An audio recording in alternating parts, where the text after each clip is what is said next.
Hola, ¿qué tal? ¿Cómo están? Bienvenidos a Mesa Central Digital, cuando son las 11:06 de este día jueves 30 de abril. Se nos va al fin el mes de abril. Y mañana, además, es feriado. Así que, pero lamentablemente está nublado ahí. Vemos las imágenes de control de tránsito, tenemos Providencia y del otro lado tenemos Viña del Mar. Y para hacer un repaso rápido, ¿no?, por nuestras regiones, en Arica en este momento están con cielos cubiertos, con 20 grados. Ay, algo le pasó a esto, ahí sí.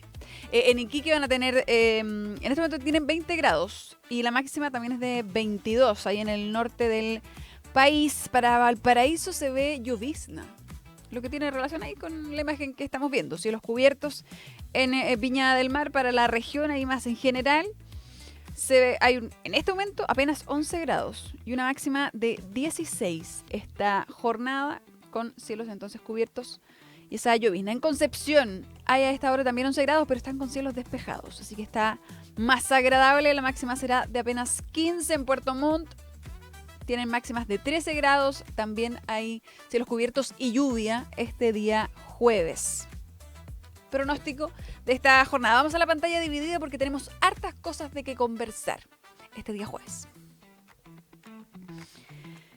Bueno, siguen generando polémica los recortes. Los recortes y el despliegue además que ha tenido que tener el gobierno para salir a explicar cosas como los ajuares. Se discutieron qué pasa con la PGU y vimos al presidente utilizar un megáfono para comunicarse con manifestantes ayer en medio de sus actividades. Hoy está en Coyhai, que habló hace un ratito atrás. Bueno, también está el pronunciamiento de la Contraloría sobre Segegov, en donde piden entonces iniciar un sumario por esta frase del Estado en quiebra. Y se ha abierto un debate también. Esta mañana se conversó harto acá con los columnistas.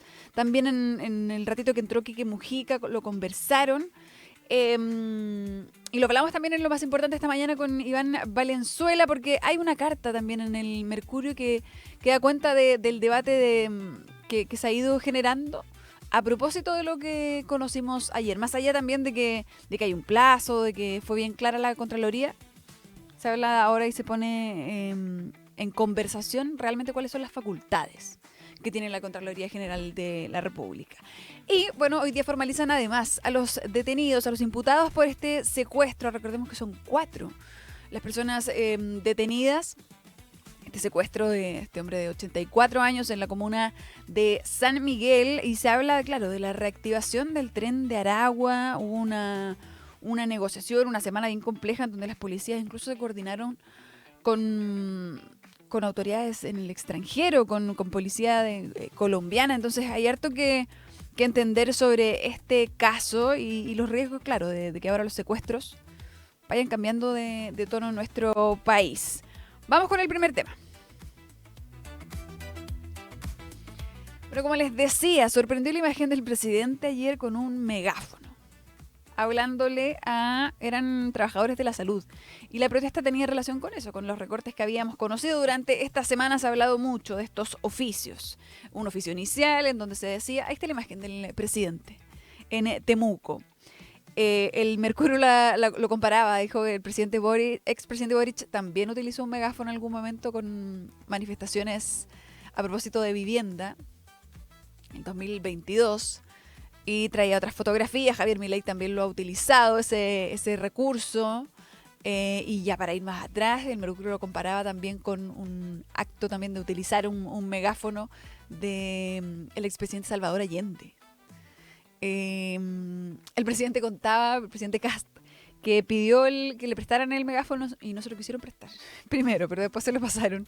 Y que él apuesta también por el diálogo. Ese era el mensaje que quería también entregar. Pero claro, hemos visto todas estas expresiones. Ayer hablaron desde el Ministerio de Hacienda, el Ministerio del Trabajo, habló la vocera, hablaron algunos subsecretarios incluso, para explicar estos recortes. Porque les decía, entonces está el primer oficio en donde se habla de esta observación de descontinuar 160 programas, perdón, 140 programas. Y luego viene el otro oficio en donde se habla de una reducción del 15% del presupuesto a otra cantidad también importante. Entonces estamos hablando ya en total de más de 200 programas que que caen dentro de estos recortes. Y claro, y ese segundo oficio habla además de una reducción en beneficios ya como consolidados. Ahí es donde entra la discusión por un recorte a la PGU. Y hoy día fue harto tema de conversación. ¿Se puede recortar en ese programa sin afectar los beneficios sociales? Lo que han dicho desde el gobierno es que no se van a tocar los beneficios sociales y que la idea es un poco mirar bien y hacer más eficaz la entrega de ayuda, más eficiente. También, de hecho, vamos a revisar parte de la defensa que salen a hacer ayer los ministros que han hecho también durante esta jornada, salir a contener esto que un poco se les estaba desbordando por los oficios. Bueno, y también ayer conocimos de este recorte del 2,24% en el Ministerio de Desarrollo Social. También puso tensión porque se recorta mucho dinero también en programas, instituciones que son muy importantes, como la de los jóvenes, instituciones también que ven ahí los adultos mayores.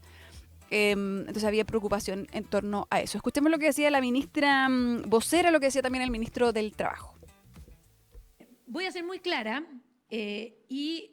lamentablemente aquí hay personas que han estado intentando meterle miedo a la ciudadanía con cosas e información que no corresponde. El mensaje del presidente Kast ha sido claro. No se van a cortar beneficios sociales.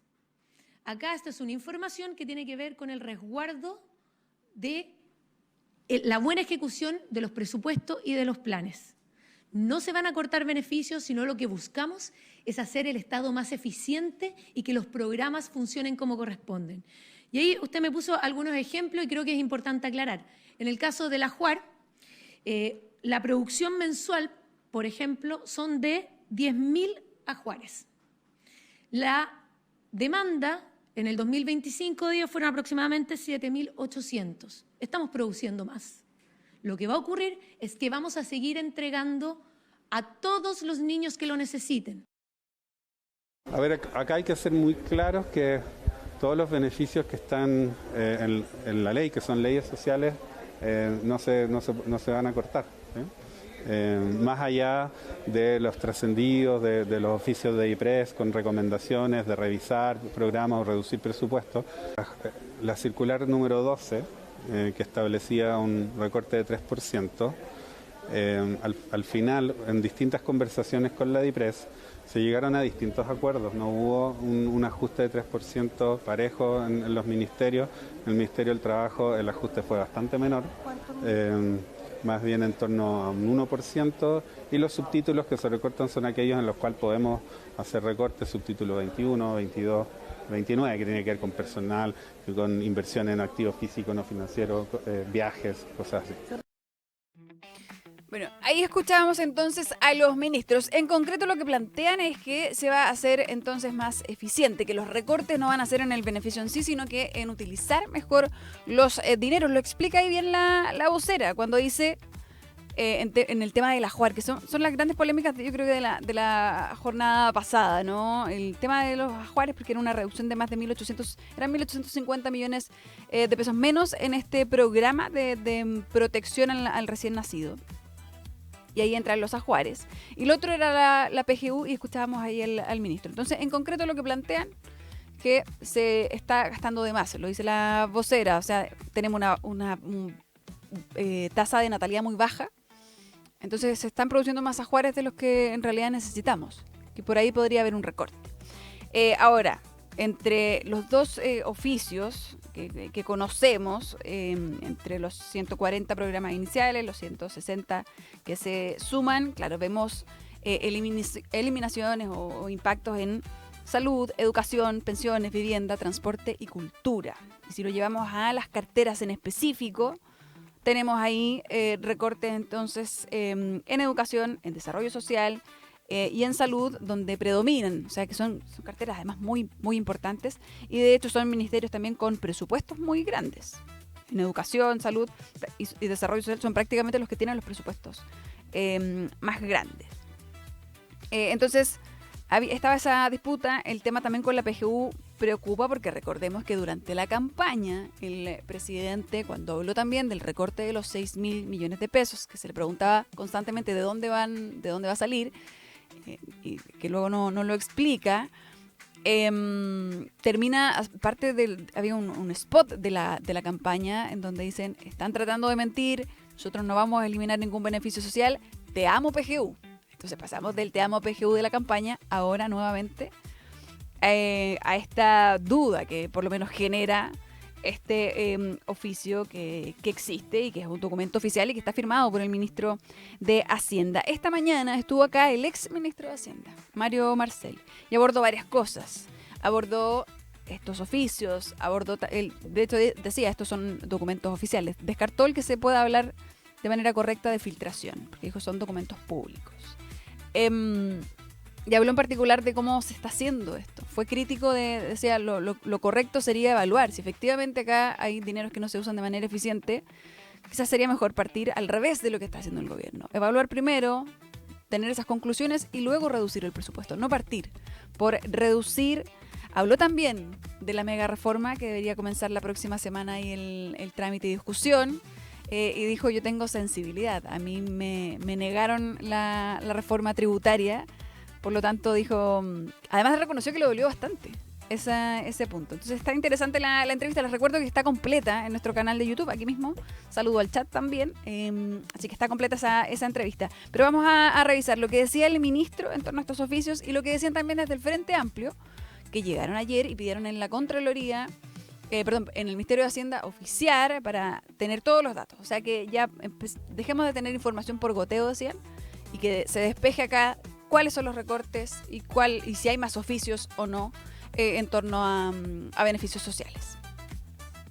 Para cambiar el beneficio de la PGU hay que cambiar los parámetros de la PGU. Hay que cambiarlos por ley.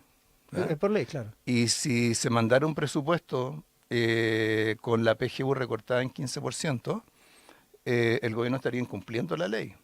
O sea, habría que modificar la ley antes de mandar ese presupuesto. Por supuesto, es que ese es un punto importante, Iván, porque aquí hay como una secuencia que está alterada. O sea, si uno cree que hay cosas que tienen que cambiar en los programas, si uno cree que hay fiscalización que hay que hacer, ¿cierto?, al fraude social, en fin, usted hablaba hace un rato de eso.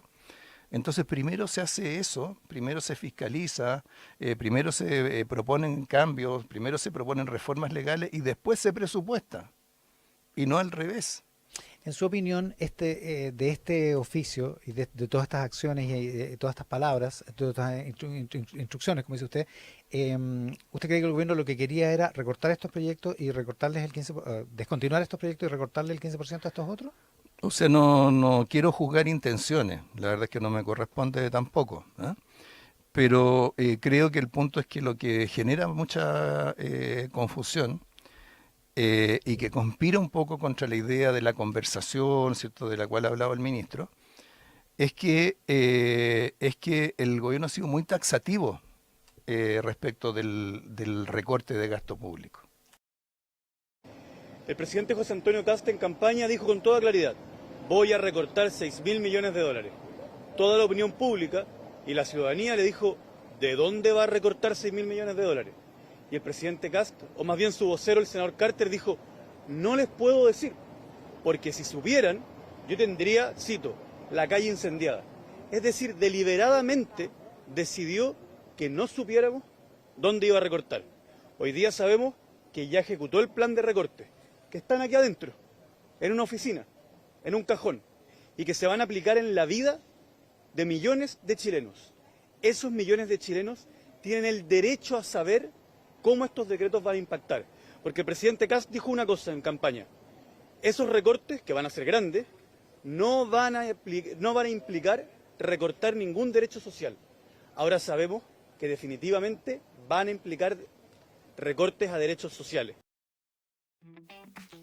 Bueno, ahí estaba entonces. Ya revisamos como un poco las dos posturas en torno a estos oficios. Un gobierno entonces que insiste y explica en más de una oportunidad que acá no se toca los beneficios en sí, pero que sí se revisa, se sugiere esa revisión y se va a buscar ahí que no haya pérdidas de dinero. De hecho, el ministro de Hacienda, ayer cuando fue consultado, utilizó un concepto del que también se ha hablado durante esta mañana. Dijo, quiero decir con todas sus letras, esto no es solo para la PGU, dice, sino para todo tipo de programas. Aquí no se va a tocar ningún beneficio social de la población.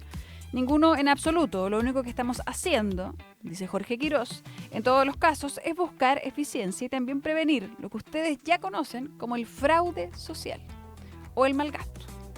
Esa es la frase. Fraude social sonado harto durante esta mañana. Entonces tenemos los oficios de un lado, esta sugerencia, descontinuar 142 programas, el oficio que dice, acá hay otros 260 planes sociales, recortemos el 15% de todos esos presupuestos. Donde les decía, aparece ahí la PGU, aparece también el Programa Nacional de Inmunizaciones, que está muy bien valorado.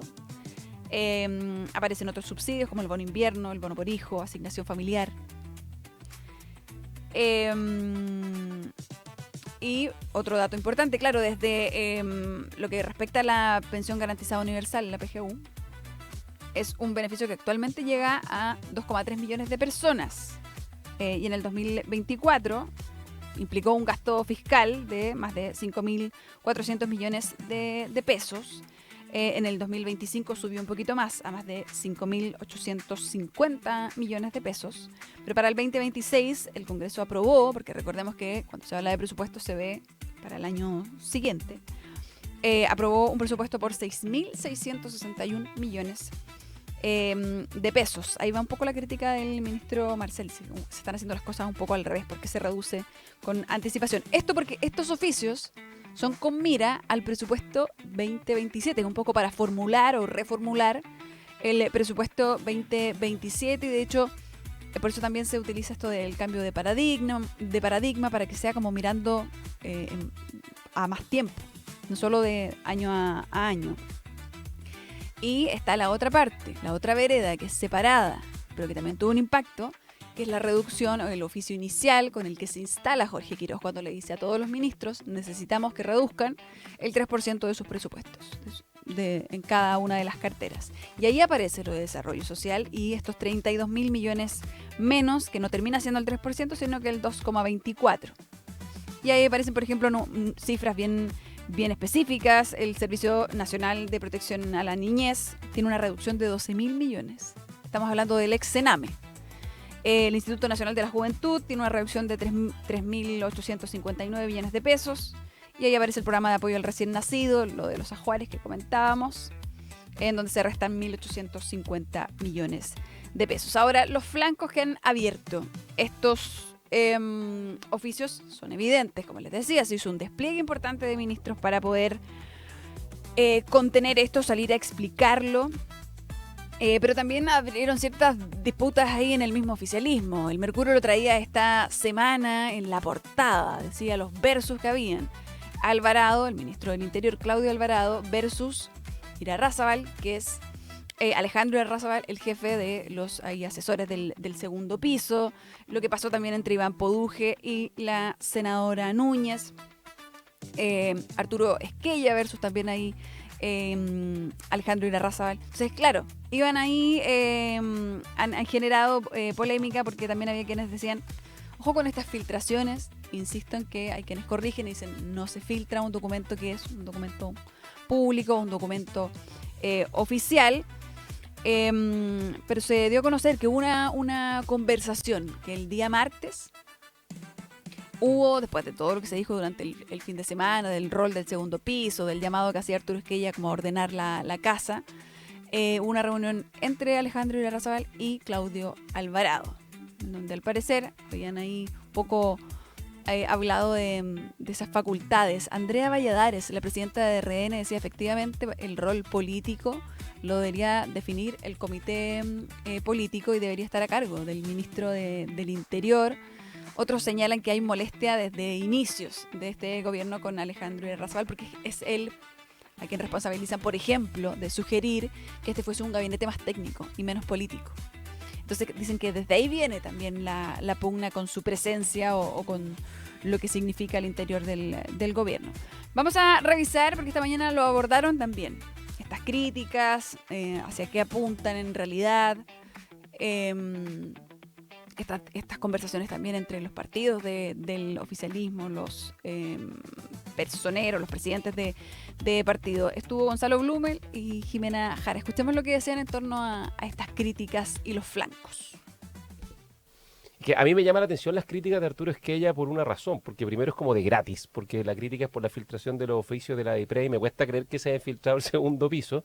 Estos son oficios que manda la DIPRE cuando inicia el proceso presupuestario, que siempre en esta época... ¿Pasan por el segundo piso? No debiesen. No Si pasaran, debieran hay pasar, un problema ¿no? de diseño y un poco el tema fondo que yo quería tratar, Ya. digamos. Y sale y critica el segundo piso por esta filtración y le dice, no, aquí el presidente tiene que tomar medidas, o sea, más bien el segundo piso tiene que hacerse cargo y corregir. Y es muy fuerte porque él es el presidente del partido del presidente. Sí, ¿no? Yo no recuerdo haber visto a Esquella criticando a los propios, digamos, ir a sale del corazón de los republicanos. Y criticar al equipo del presidente es criticar al presidente, sin llegar directo, pero al fondo estás criticando al presidente. Y le dice, hágase cargo, ¿no? Y yo creo que en el fondo lo que hay detrás de esto, y a propósito de lo que decía Jimena, los distintos diseños del segundo piso, acá hay una crítica, yo creo, al diseño estratégico político con que está funcionando el gobierno y particularmente el segundo piso, ¿no? ¿Quién toma las decisiones y cómo se toman? Porque la pregunta que yo traía primero era a propósito de esta tremenda importancia que está teniendo los asesores del segundo piso, que es lo que espero que hablemos finalmente, que tenemos a Cristian Valenzuela, que está tomando decisiones. Por primera vez hay un área que es como comunicación y contenidos en el segundo piso que no había existido como tal. Y que a la luz de justamente esta controversia del Estado quebrado parece que esta parte del segundo piso le está dando instrucciones al Ministerio Secretaría General de Gobierno, porque toda la estrategia del Estado quebrado la asumió Cristian Valenzuela, entonces está dando instrucciones al Ministerio Secretaría General de Gobierno.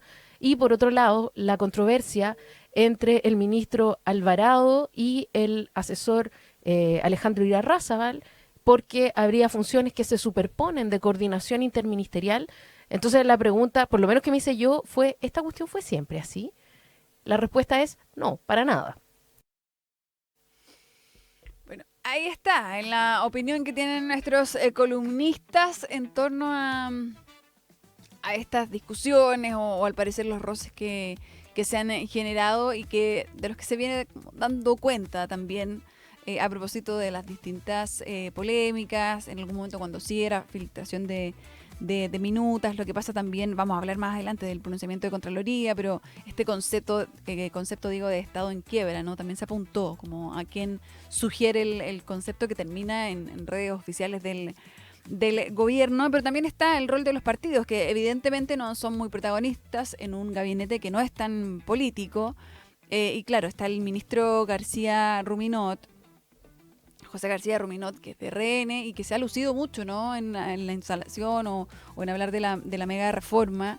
Ha sido bien felicitado y es el ministro mejor evaluado. Del otro lado está Claudio Alvarado, que es de la UDI, y que un poco queda en esa inacción o sin poder también quizás tener un mayor despliegue, porque está la figura de Alejandro Irarrázaval también como superponiéndose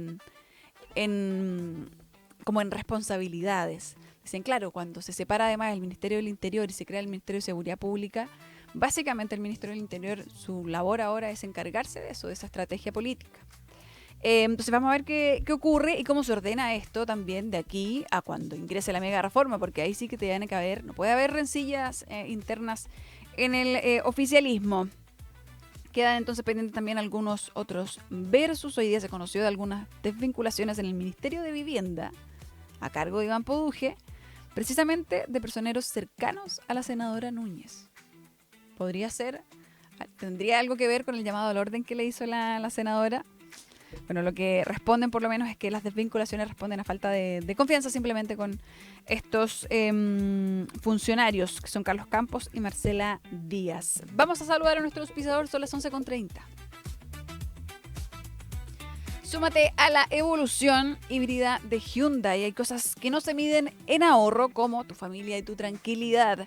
Pero en benzina Hyundai híbrido te ayuda a ahorrar hasta un 72% en ciudad, porque ahorrar en benzina es avanzar híbrido. Súmate hoy a la evolución híbrida de Hyundai. Saludamos a Hyundai. Qué mejor aviso en la previa a un fin de semana largo, donde va a haber un gasto importante quizás para algunos ahí en benzina. Vamos a la pausa, ya volvemos con más Mesa Central Digital.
Volvemos a Mesa Central Digital, son las 11:34, al tiempo en que esta mañana hubo una reunión de los presidentes de la Comisión de Hacienda, del Senado y también de la Cámara.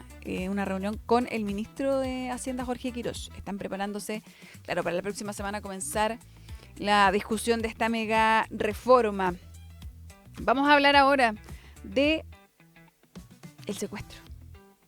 Vamos a hablar de la... Porque durante esta mañana han estado expectantes los colegas ahí fuera de los recintos, fuera también del Centro de Justicia, para el inicio de esta audiencia o control de detención de estos 4 imputados por el secuestro de esta persona de 84 años, Jorge Vera, empresario, que terminó 7 días secuestrado en un proceso que, según han definido las autoridades, fue bien largo. Habían 40 detectives involucrados en la negociación, decían, con estos sujetos. Por eso es exitoso, o sea, recuperan a la persona con vida y además logran la detención de 4. Al parecer quedan más personas por encontrar.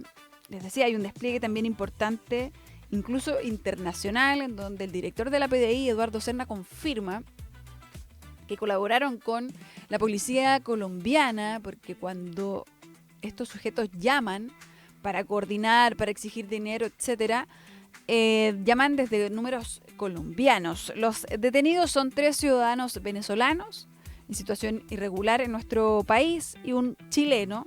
Y el chileno tendría un rol...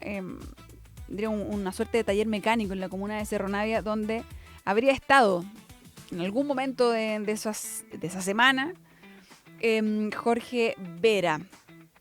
Dentro también de lo que se ha podido saber está que efectivamente hubo, parecer, transferencias de dinero, pero que no habrían sido para nada en la suma que estos sujetos buscaban, que eran más de 700 millones de pesos los que pedían.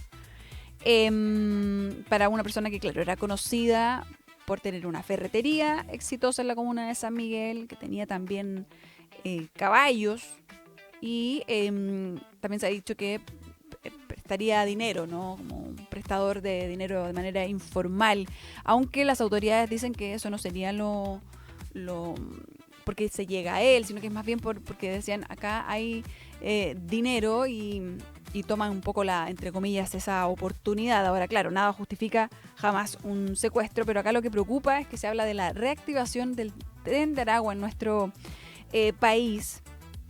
Y por eso también el despliegue de autoridades, por eso ayer también estuvo el fiscal ECO, Héctor Barros, conversando en Tele 13, dio también esas definiciones en los cambios que hay. Habíamos visto secuestros antes, secuestros incluso con resultado de homicidios, pero siempre era como entre bandas, entre sujetos a veces pertenecientes a la misma banda, no un ciudadano común que termina secuestrado de esta forma. Hablaron ayer, por supuesto, de esto las autoridades y vamos a quedar al pendiente de lo que ocurra con estas personas y también, por supuesto, si hay más detenidos, porque cuando las autoridades no han querido entregar muchos detalles, precisamente por eso. Se vienen más detenciones. Esta es una investigación que continúa como bajo reserva, porque es importante que hay otros objetivos que tiene la policía de investigaciones y que tiene también el Ministerio Público. Hablemos ahora de Contraloría. Vamos a cambiar de tema. Son las 11:38 minutos. Y a todo esto de los oficios, todo se suma ahora este otro flanco y el resultado, el pronunciamiento de la Contraloría General de la República por algo que viene desde antes. No sé si lo recuerdan, ¿no? Del Estado en quiebra, la expresión por la que luego se corrigen en el gobierno, se elimina. Esto es una publicación que aparece en las redes de la Secretaría General de Gobierno, el Ministerio de Mara Cedini, la vocera. Y se elimina la publicación, pero también se filtran ahí unas minutas que digan dirigidas a las autoridades de gobierno, donde también se repite el concepto, y ahí aparece en algún momento Cristian Valenzuela, los asesores, y un poco asume el error, Pero ya había quienes habían pedido a Contraloría pronunciarse, parlamentarios del Frente Amplio. Entonces, inicialmente lo que hace Contraloría es pedirle datos a la Secretaría General de la Presidencia. Entonces, lo que advierten en un comunicado que entregan ayer es que van a pedir este sumario, ordenan un sumario administrativo para definir entonces como responsabilidades, si hay funcionarios acá involucrados y qué pasa con estos fondos. Pero la polémica que se ha abierto es para quienes dicen, ¿está excediendo sus facultades la Contraloría con esto que plantean?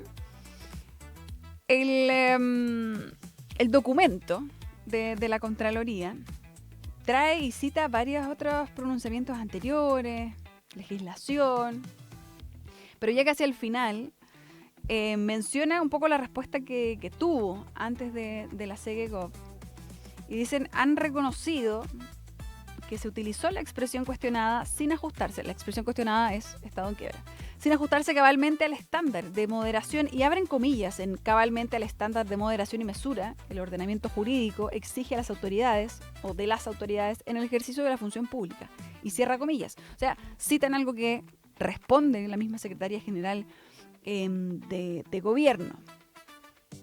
Entonces, ahí plantean, esto se señala entonces que podría haber generado una confusión a la ciudadanía, ante lo cual la autoridad ministerial dispuso eliminar la publicación, y ahí entonces dicen, en consecuencia, se ordena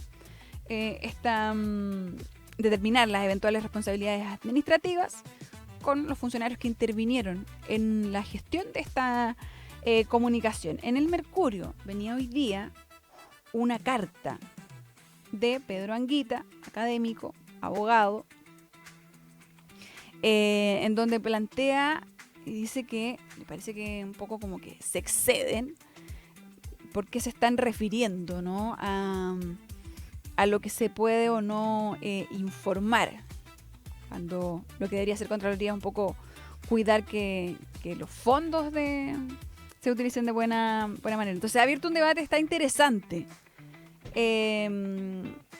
Aquí está la carta. A partir de ahora nos enteramos que la entidad fiscalizadora asumirá funciones de moderación y observará el uso adecuado del lenguaje que puede utilizarse en el debate político nacional, lo que parece ser a todas luces, o que hasta ahora no conocíamos, y que parece ser extravagante. Así lo define. Ha generado polémica. Lo cierto es que hay 5 días para que se tome razón y comience entonces el sumario administrativo, la Secretaría General de Gobierno. Lo que responden desde el Ministerio es que efectivamente lo van a hacer, que son respetuosos de lo que diga la Contraloría. Vamos al bloque digital, son las 11:42. Daniela Jansson ya está aquí en el estudio. ¿Cómo estás, Cota? Digital. ¿Qué tal? ¿Bien y tú? Bien, gracias. Vengo aquí con noticias que están marcando la conversación en redes sociales.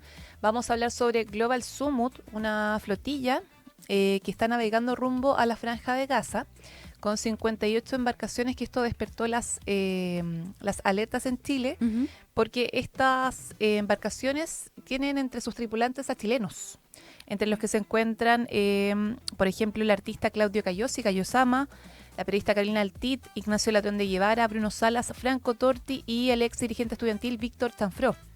Wow. ¿Por qué también despierta las alertas, las alarmas esta situación? Porque esta flotilla fue interceptada por 15, por fuerzas israelíes, ¿ya? 15 de la flota de 58 fueron interceptadas, y entre esas flotillas iba una chilena, la profesora Macarena Chaguán, profesora chilena de árabe, que es parte de los 175 activistas que están detenidos. Vaya, en este contexto, como no es primera vez que se intenta llegar, o sea, se han hecho muchos intentos de llegar a través de estas flotillas, y lo que hacen es tratar de llegar con ayuda humanitaria vía marítima hasta Gaza. Y eso es lo que constantemente ha interceptado Israel para que no llegue la ayuda humanitaria hasta ese punto. Sí. O sea, ahora vuelve a ocurrir, pero exacto. Además hay chilenos Esto fue en involucrados. aguas internacionales cerca de las costas de Grecia.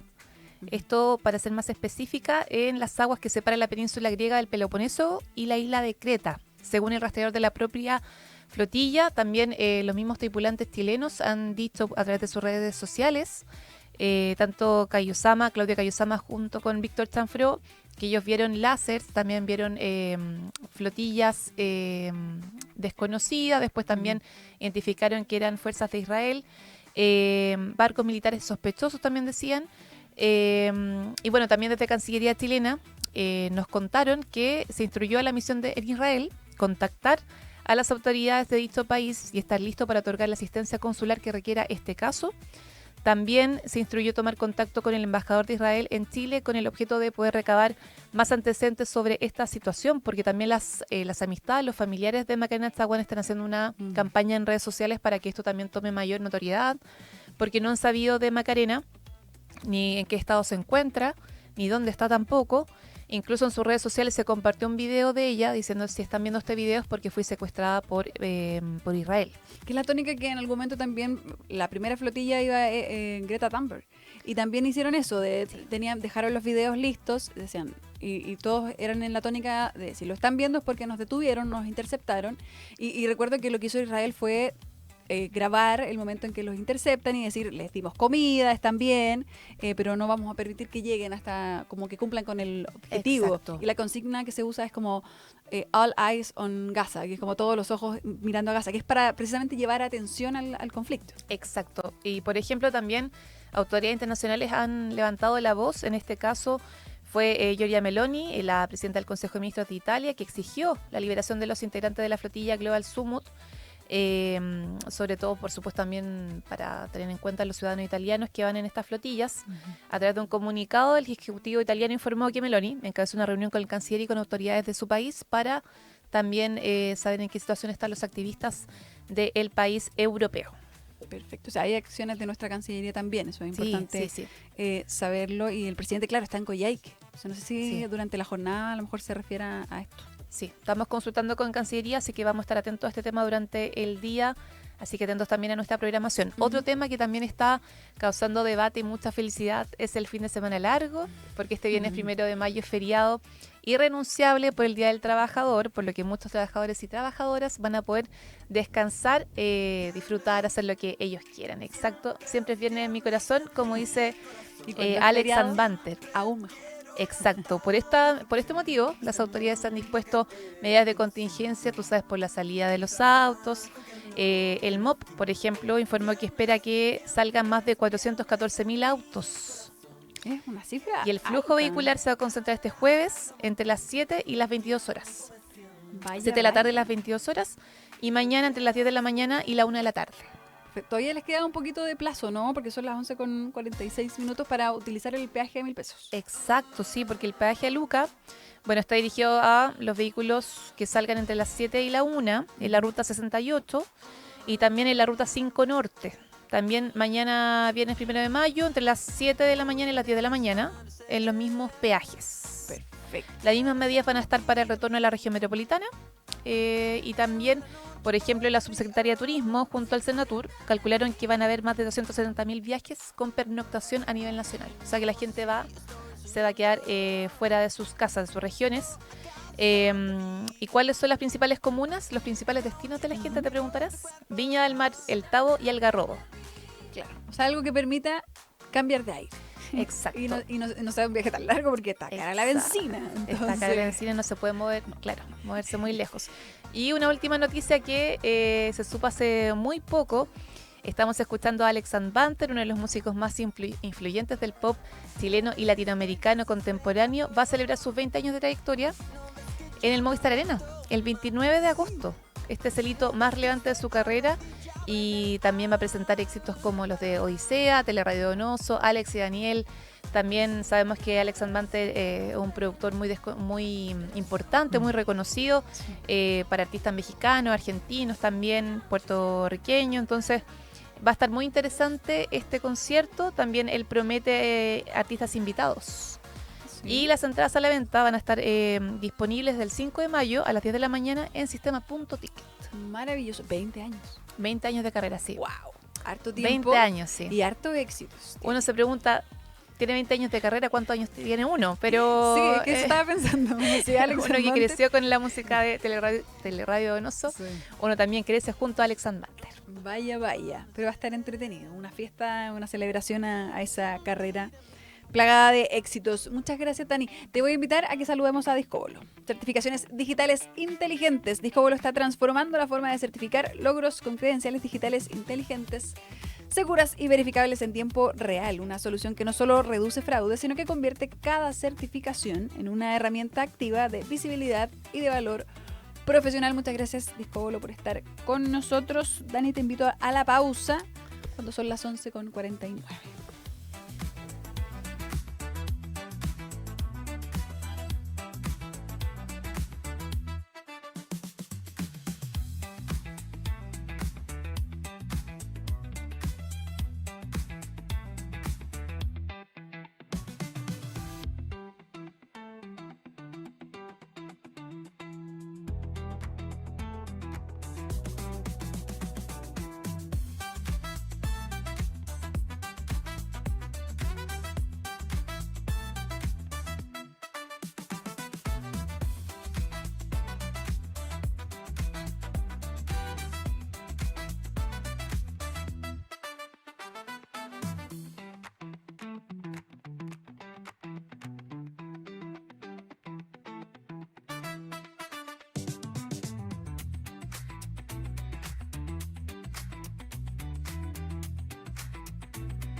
Volvemos, son las 11:52 y hasta aquí, Anita Rojas, para hablar de cartelera, porque es día jueves, Anita, y hay estas cosas ocurriendo. ¿Cómo estás? Cartelera previo a fin de semana largo. Además, hay más días para hacer panorama. Sí. Mañana es 1 de mayo, Día del Trabajador, pero uno de los recintos que sí abre es el cine. Así que para que puedan revisar su cartelera local. Y hoy día. ¿Y quién ha trabajado mucho este año? Es Anne Hathaway. Sí, y va a seguir trabajando. Sí, y llega Anne Hathaway hoy a la cartelera de todo el mundo con lo que vemos ahí, El Diablo Viste a la Moda 2. Wow. Que han trabajado bastante en esa campaña de marketing. Sí, y la canción. Yo creo que hace tiempo no veía una campaña de marketing tan potente, tan hasta cierto punto igual invasiva. Sí, o sea, como que está difícil porque Anne Hathaway tiene más películas este año y como que ya la gente está un poco quizás media saturada. Puede que le pase lo mismo que hace un par de años con Los Miserables, cuando ganó el Oscar, se ganó todo y la gente, el hate online fue demasiado. He visto que estuvo en un podcast en el New York Times y le preguntaron precisamente por eso, si había temor de que volviese a ocurrir. Como que ya no le importa a estas alturas de la vida. Le dijo, ya estoy curtida. Sí, curtida. Cuero de chancho, como dicen por ahí. Claro. Sí, bueno, estamos escuchando la canción de Lady Gaga con Doechii. Doechii. Que vino a Lollapalooza. Estuvo en el Lollapalooza y es una buena colaboración. Sí. Entonces todo está grande, como la banda sonora, la promoción. Bueno, este es el primer estreno importante de la temporada de verano en el hemisferio norte. Ya sabemos que empiezan como estos estrenos más de blockbuster. Y son 20 años después de la primera película, del Diablo Viste a la Moda. Wow. 20 años, igual es un poquito increíble. Y aparte que uno veía el Diablo Viste a la Moda, Anne Hathaway entrando a la revista Runway, y ahora son 20 años después en un mundo sin revistas. Claro. O sea, que siguen existiendo las revistas, pero no tienen el peso que hace 20 años. Claro. De hecho, Meryl Streep hacía en una de las tantas entrevistas que han concedido, decía, hay que pensar que esta película salió antes de que saliera el primer iPhone. Sí, esto es un mundo completamente distinto. Es un mundo absolutamente distinto. Es un mundo absolutamente distinto, sí. Al que hay ahora. Sí, okay. Bueno, la secuela, 20 años después, la primera película, nosotros sabemos que está basada en el libro del mismo nombre, de Devil Wears Prada, de Lauren Weinsberg, que ella fue asistenta de Anna Wintour, que es la persona que todo el mundo interpreta que es Meryl Streep como Miranda Priestley. Que también se prestó para la promo. Pero han salido todo el mundo ganando con esto, porque no sé si viste que el actor Adrian... Me olvidé de su apellido. El actor que hace al novio de Anne Hathaway, que no vuelve en esta película, pero hizo una campaña en Starbucks. Ganó igual. La gente decía, todos pensábamos que el villano era el personaje de Meryl Streep, en realidad era él. Sí, completamente de acuerdo. Y hizo una campaña en Starbucks. Y ahora quien también salió es la verdadera Emily. Apareció, es una estilista que se llama, se me perdió acá, Leslie Fremar. Salió dando una entrevista confesando que ella es la verdadera Emily y relató un momento que cuando todo el mundo leyó el libro en Vogue, había un escándalo dentro de Vogue, y que Anna Wintour la llama a su oficina y le dice, bueno, escribí un libro sobre nosotras y tú eres peor que yo. O sea, es altísimo, sí. Es como cuando pasa en Euforia, cuando dicen como, esta obra sobre nosotros. Claro, sí, eso le pasó a esta estilista. Bueno, ya está en los cines, no es de esas películas que va a durar una semana, sabemos que va a estar bastantes semanas más en el cine para que recuperar la inversión. Así es, y para que puedan calcular el tiempo en que van a ir, no vayan. Si no puede ir mañana, no puede ir este fin de semana. Aparte que es más caro. Los primeros días es más caro. La primera semana sí es con restricción. Después quitan las restricciones para las promociones de los distintos cines. Aprovechen y bueno, organizarse. Y esta estilista, la verdadera Emily, que se me olvidó comentar, ella confiesa que ella sí le dijo la famosa frase, 1 millón de chicas mataría por este trabajo. Así le dijo. Lo dijo real. Wow. Bueno, eso ya está en cartelera. Y otro que también está disponible para ver ya ahora en streaming es La Casa de los Espíritus en Prime Video, que es una nueva adaptación a la pantalla de la novela de la chilena Isabel Allende.